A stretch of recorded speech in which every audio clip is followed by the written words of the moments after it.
Punta. Tapos na ako mag-aral eh. Anong gagawin natin sa school ni ate? Sunduin, tapos na ako sunduin. Si ate naman explain. Tapos na ako. Tapos ka nang sunduin.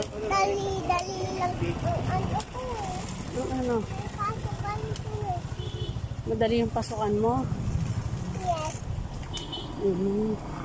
Mama, paalala mo sa akin, bibili tayo makeup kasi ang tagal ng makeup ko.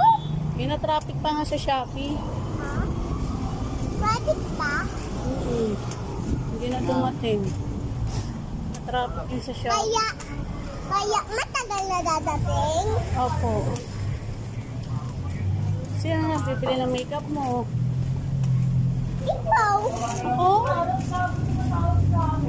ba Meron na akong makeup